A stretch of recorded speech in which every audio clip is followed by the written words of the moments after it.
Welcome to Cartoonist Kayfabe. My name is Jim Rugg. I'm Ed Piskor.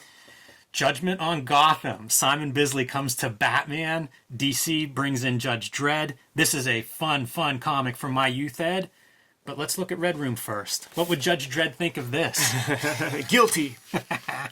Red Room comics are going to be coming out on a monthly basis in May. You could reserve copies from Fantagraphics directly if you like. Thousands of people have done so at this point, which elates me, stokes me out.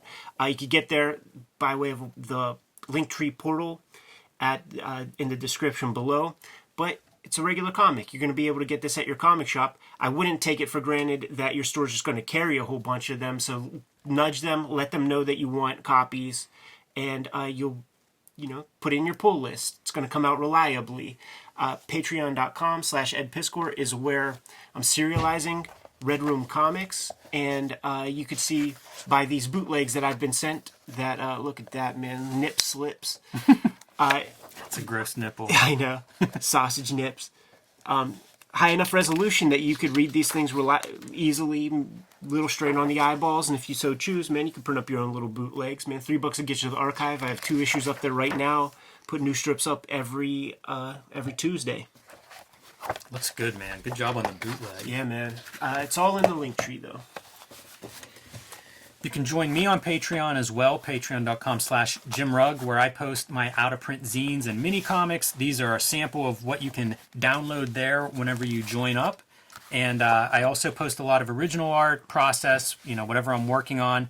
Right now I'm doing a comparison between Street Angel's Dog and Street Angel Lost Dog. Same story, but one was the first Image comic I drew, one was the last one. So a couple hundred pages between them. And I talk about, the differences in those pages, why I do things differently the second time around. You can find all of that on patreon.com/JimRugg.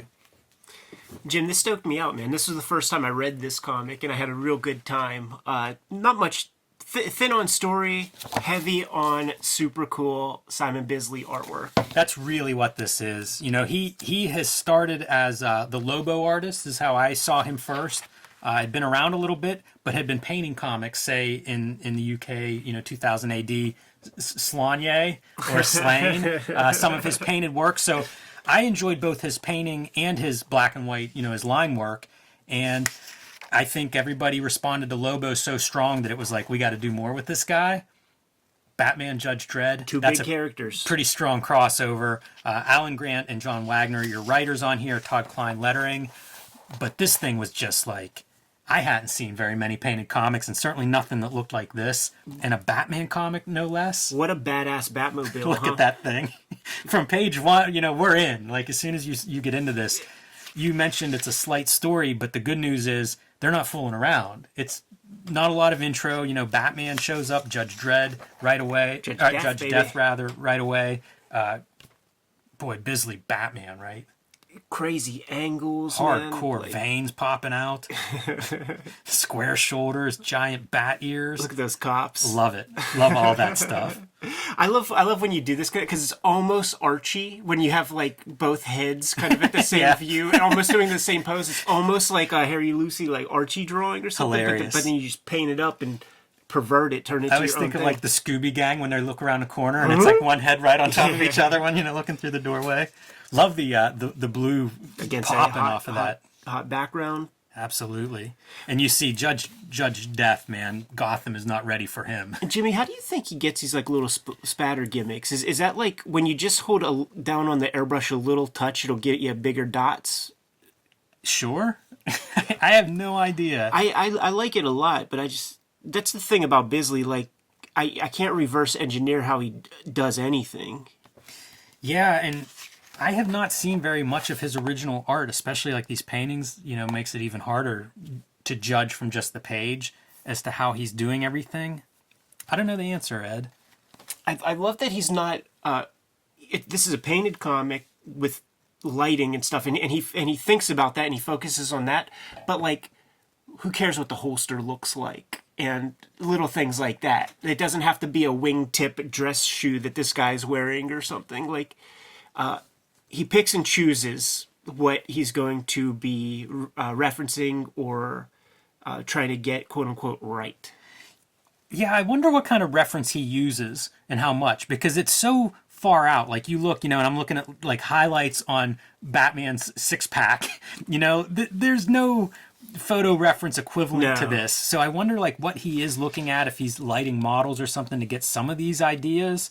But it all reads. I see this and I see this cape coming to life, and it's like, boy, McFarlane should have thrown, a couple of trucks full of money at Bisley to do some Spawn work. Like, imagine Spawn with this kind of aesthetic. Agreed, man. Especially like the thin story stuff, like, just let Bisley play. But can't forget, man, he cites Sienkiewicz as an influence, so we got to get like one panel in the whole comic that has this kind of approach.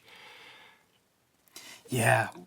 Oh man, it's so strong. This reminds me a little bit of like H.R. Geiger. Yeah. Some of those details. Yeah, there's a lot of there are other Geiger pieces that in here that definitely pointed me in that direction. And I always talk about what I love about Bisley is the cartoon part. Uh-huh. Like they are cartoon characters. They could come out of Harry Lucy. You know, it's amazing to think that there's some sort of I don't know that Bisley even knows who Harry Lucy is, but it's interesting to think that you could talk about both of those guys as cartoonists, that there is some crossover and shared common language between them. Because, boy, if you pull out Scott McCloud's, triangle of styles and things, those guys are, man, they're on different planes of that pyramid. That's for sure. So the thin plot is there's some sort of dimensional transportation between a mega city and Judge Dredd's world and Gotham and Batman's world, which is how Judge Death comes to Gotham, how Batman ends up in Mega City 1. And that's what we're looking at with that splash. Yes. Batman is in Judge Dredd territory. Yeah, and you see him, and, it's very clear. We're on Earth. One moment I'm in Gotham, and the next, am I going mad? And speaking of, while he's questioning his sanity and where he's at, Mean Machine Angel comes in and taps him on the shoulder with his cable-like robot arm. What a great design. He looks awesome. Had the figure. Those little PVC figures, man, they were super cool. With a dial on the head. This is very 2000 AD. There would always be these like whimsical, weird, silly things. I like every single part of this spread. I love the dial. I love the cartoony eyeball that's bulging out of his face. Yeah. The metal arm. And also, like, the way Bisley draws, like, muscles, or paints these muscles where, like, everything's striated, everything looks pained and maxed out to, like, the 10th. Yeah. It's all turned up to 10th degree. Highlights, coming off of the claw. This is just, it's comics turned up to a level 10, which, why not? That's what he does. And that's what I love. So it all works out. And there you go. Let's bring in our other hero. How cool does Judge Dredd look under Bisley's brush? It's interesting because both names are in the title, but Judge Dredd's the jobber of this thing. It's more Batman. Yeah, that's a fair point. And they let Judge Dredd be a punk in this thing a whole lot. He's super square, and Batman does pretty well against him. Yeah. That's divorced from many other crossovers that are out there.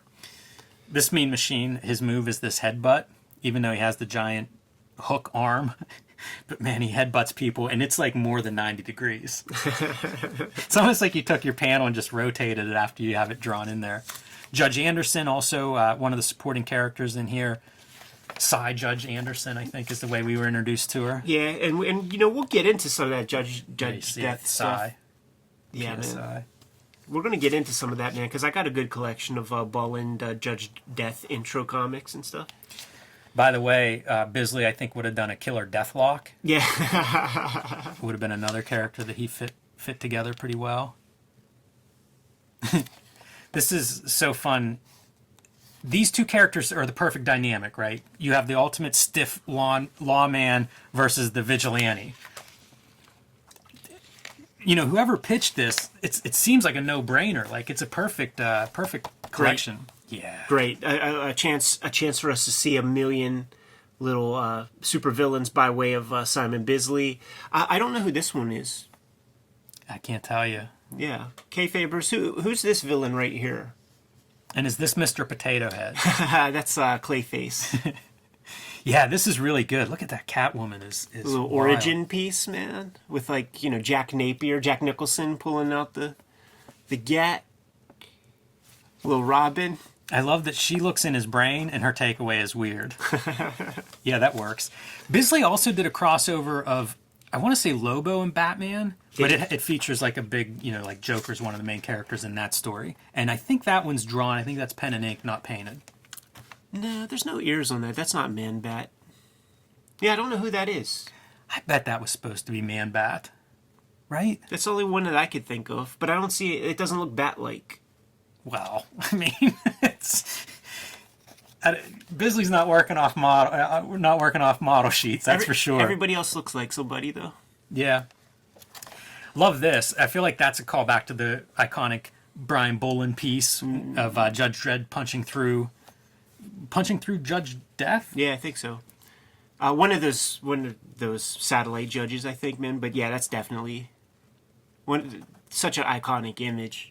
Look at how good Judge Death looks.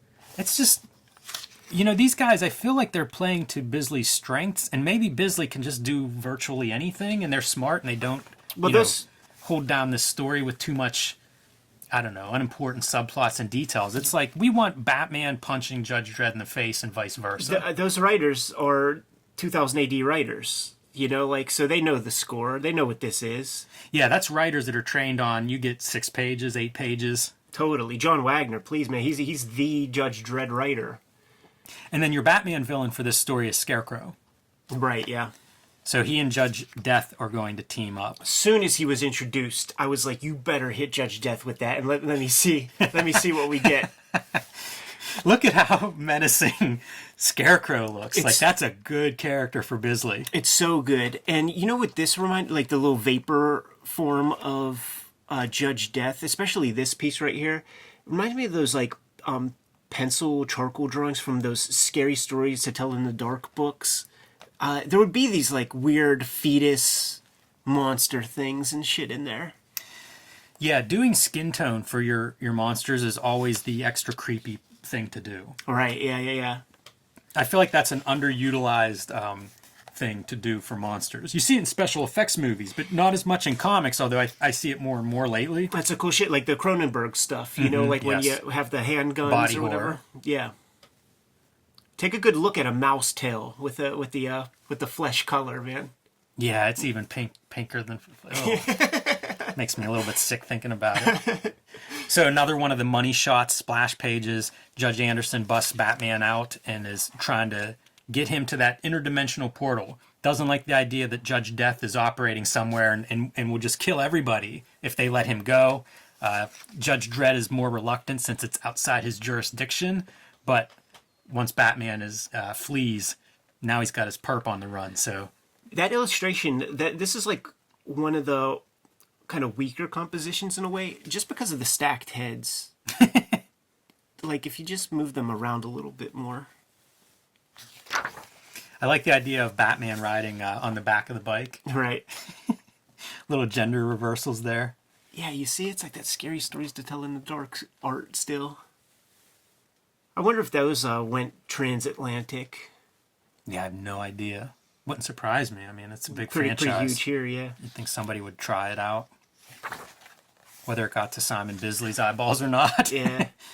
It's another story. Todd Klein is letterer on this, man. So when I see this kind of stuff, like it looks like Bisley did the trick, but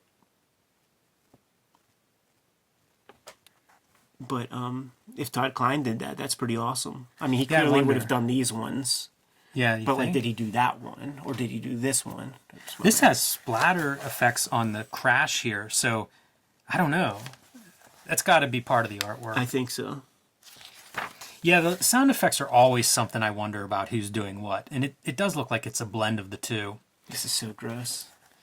Yeah, Judge Death finds a new body, and now he needs his costume. And so they're like putting together what pieces they can find, like a dead chicken, ribs. Yeah, it's so good. A bit of prime rib. That's awesome. That's a pretty fun splash page. Yeah. He's nailing the chicken into him. Such good details. Very entertaining. What's a helmet? Like a bike helmet? Like a motorcycle helmet? Yeah, it must be a motorcycle helmet, I'm guessing. I love all this, though. It just reads. Like, it's just such it's good figure work, and not in the sense of like figure proportions, but in the sense of like painting a figure on here. Ladies and gentlemen, Judge Death gets hit with the scarecrow gimmicks, and this is his fears. And Bisley can do cute. Shit, man. Like, yeah, I'm gonna see those things in my nightmares tonight. Those rabbits look like they would eat you. Yeah, man. It's a little Robert Crumb, big yum yum book frog. Yeah, there's a lot of fun stuff on that page. Some of it is paint textures. I love seeing that, like those big globs of paint. Yeah, I love seeing that in real life with the light casts so interesting shadows and on those things. That looks like a badass helmet. It's them on the back of a bike, I think. Yes. Yeah, and that looks like the War Duke from Dungeons and Dragons or something. Yeah, it's pretty wild stuff. I like the way that Bisley draws the Batman cape. It all looks good. Judge Death is just fantastic. Almost every shot of him is perfect. The teeth peeled back to reveal the teeth always looks good. And any of the flesh stuff, like that hand feels like that dead chicken. Right. Get us to the concert already. Batmobile is back. Look at that face. It's got a face on it. It does. That's what Judge Death should be seeing. There's a heavy metal concert in Gotham called Living Death is the concert, the band that's headlining. And so, of course, that's where everybody's going. One of my favorites right here, man. He just pierces his hands through some dudes. Yeah, I like both of those panels. All three of those characters. That guy in the back is like a caricature. And this is so good, too. It reminds me of the background artwork in the Ralph Bakshi flick at American Pop. Because there would be these big, distorted musician heads and stuff with characters walking in front. And... If you're unfamiliar with this book at home, this is a square-bound, must be 64 pages, 48 or 64 pages. I always think about, like, there is a lot of Bisley comics out there if you start looking. Mm-hmm. Fairly prolific, considering, like, this looks like it would be very intense time-wise, but, I mean, he kicks this out in the middle of the Lobo stuff and continues to be very prolific to this day. It's surprising to me to think, like, he must paint very fast. There's something deceptive about it that, like... When you're in a studio with certain guys and you see how they lay stuff down, like their system is totally figured out and it's way quicker than you and I are thinking. Because you and I are like noodling. We're like, yeah. These guys are like putting stuff down. Yeah, you're right about that. There's certainly systems for this kind of stuff. Love his use of color, like the red drum kits behind Death there, really helping to make that pop. How much does this lighting remind you of like Frazetta, his torso? Sure, yeah. But this is that's the Bisley palette to me. Yeah. There's a lot of this stuff too, of punching and kicking through people. Jackhammering is headbutting under the stage. And that's like the beginning of the animated Adam West. Yeah, it is, yeah. It's good Batman. All the Batman stuff is pretty solid Batman.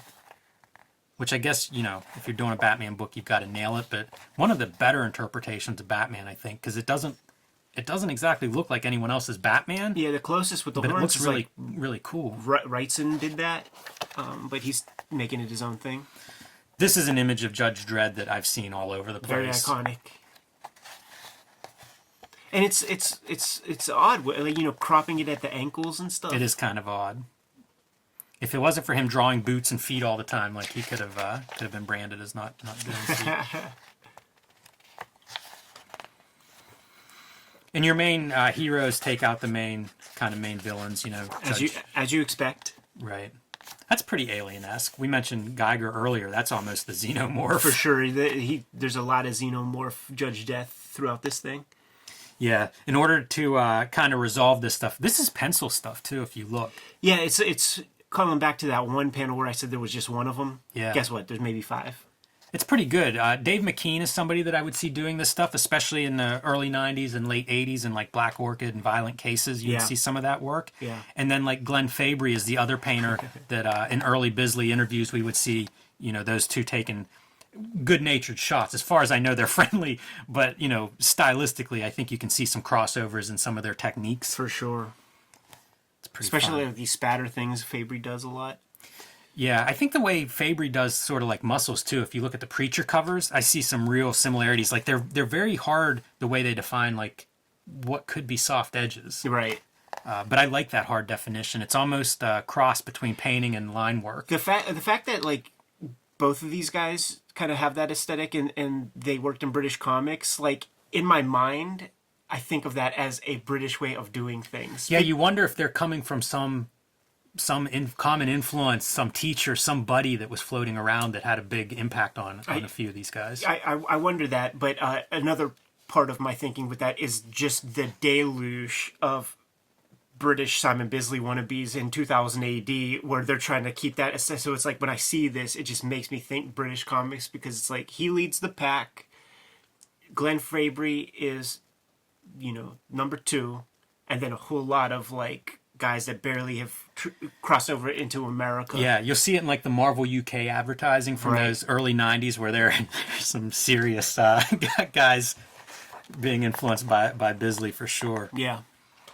And what happens is Judge Death is in Anderson's head, which is why Judge Dredd reluctantly has to leave without resolving his issues with Batman. It's a good way to end, like you think of wrestling and how you're going to protect both guys.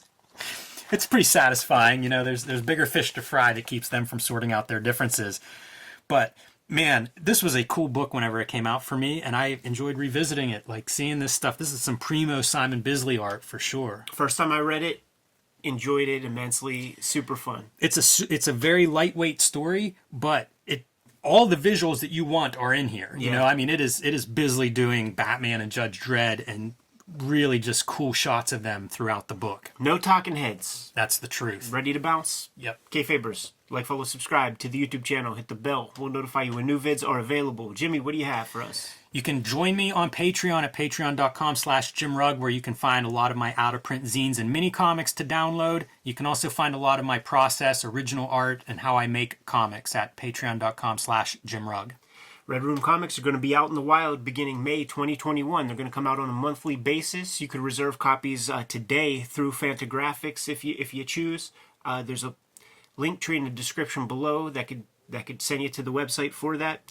Hit up your local shop, get them to reserve copies for you, get it put in your pull list so that you can reliably get your copy month in, month out. If you want to read the comics ahead of time, patreon.com/EdPiskor. $3 will get you the archive, and you could read the first 2 issues up there right now. I put new strips up every Tuesday, almost 100 pages up there as we speak. You can subscribe to the Cartoonist Kayfabe e-newsletter at the links below this video to keep up with everything we have going on and coming out. You can also find Cartoonist Kayfabe t-shirts and merchandise at the links below this video. Jimmy, give them one more set of marching orders, man. We're going to be on our way. Read more comics.